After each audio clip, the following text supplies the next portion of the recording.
Bom, a gente vai entrar agora na parte de detalhamento de cada uma das interações com o sistema, tá? E agora a gente vai entrar mais na parte visual. Vamos passar a trabalhar mais aqui com o recurso visual, porque a forma como os arquivos se comportam, eu já mostrei, e a gente tem isso documentado também dentro do próprio sistema ali, no README. Então, eu queria começar agora mostrando um pouco da parte de tabela, tá? Falando um pouco das propriedades, como que uma tabela é composta e tratar um pouco as informações padronizadas também. Antes da gente começar aqui a criação de qualquer informação, tá? Da tabela, eu queria chamar a atenção já para essa informação que fica aqui no topo da tela. Então, todas as tabelas, elas já têm essas colunas que estão informadas aqui.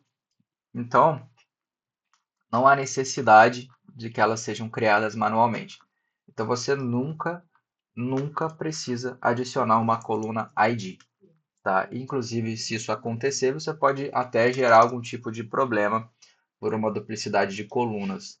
Então, é importante se atentar que a coluna ID, delete, deleted at, created at, updated at, não é necessário adicioná-las manualmente, tá? Porque elas já existem. Esse é o primeiro ponto, acho que muito importante da gente trazer. E vocês vão ver que no momento de relacionar a coluna ID, tá? As outras não, porque são colunas basicamente datadas. A coluna ID ela vai estar disponível para você poder utilizar em alguns lugares. Bom, o primeiro ponto, criando aqui uma coluna, né? Vou criar uma coluna nova. E aí, primeiro aqui trazer o nome da coluna, tá? Esse nome ele sempre vai trazer aqui para você letras minúsculas. Então, por mais que você tente adicionar letras maiúsculas, não vai ser possível. E os espaços são substituídos por underline, por padrão também. Isso é para a gente poder padronizar uma nomenclatura.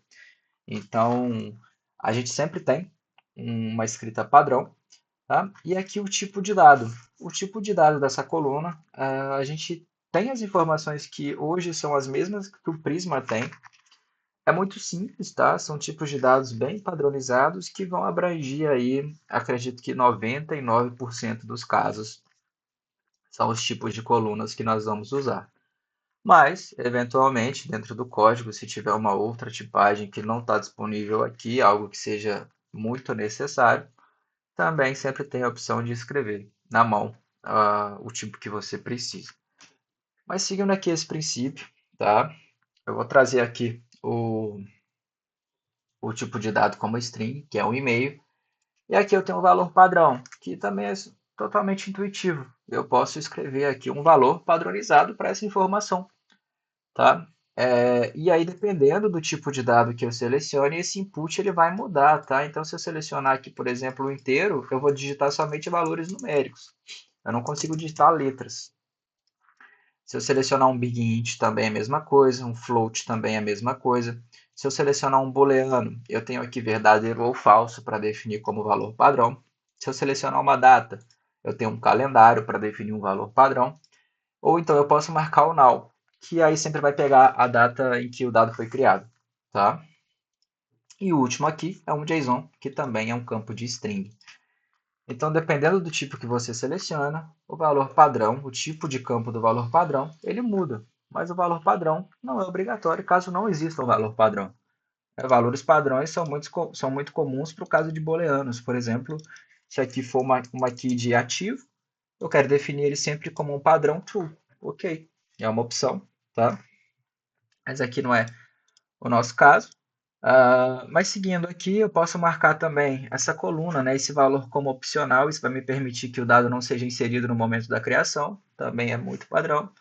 Eu posso encriptar esse dado, no caso de, por exemplo, ser uma senha. Né? Apesar de que a gente hoje tem bibliotecas aqui já disponíveis para fazer um sistema de login, mas pode ser um dado que você queira encriptar no momento que ele vai ser inserido no banco.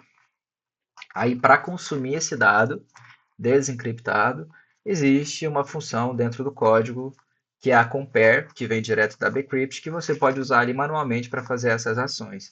Tá?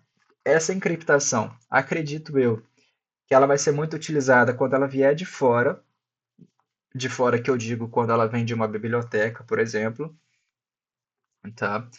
Porque o consumo dela não é automático. Ela encripta automaticamente, mas ela não desencripta ou ela não fornece esse dado para o usuário desencriptado. Ela fornece também encriptado e você precisa utilizar a função de compare para ver se a informação do usuário bate com o dado que está encriptado. Temos aqui o checkbox de único, que também é um checkbox muito sugestivo, no caso, né, de, por exemplo, ser um CPF, ser um e-mail. Se esse checkbox está marcado, vai ser inserido um bloco de código condicional ali que verifica se o dado que o usuário está enviando é único. Então, se eu tenho uma chave de e-mail e esse e-mail pode ser somente um por usuário ali, eu só posso ter um desse e-mail, eu marco aqui esse bloco único e lá no código vai existir uma verificação para que não tenham dois desse item, tá? Aqui um ponto importante, essa verificação ela acontece em trecho de código de fato, porque a funcionalidade é feita com um soft delete. Então, se um usuário deleta e quer recriar, dependendo do momento, a gente pode conflitar. Então, a gente faz isso de fato a nível de código. E o último ponto aqui, a última propriedade, é a propriedade de oculto. Essa aqui eu acho que é a mais interessante de todas elas, e ela serve para trabalhar juntamente com o que o front-end solicita.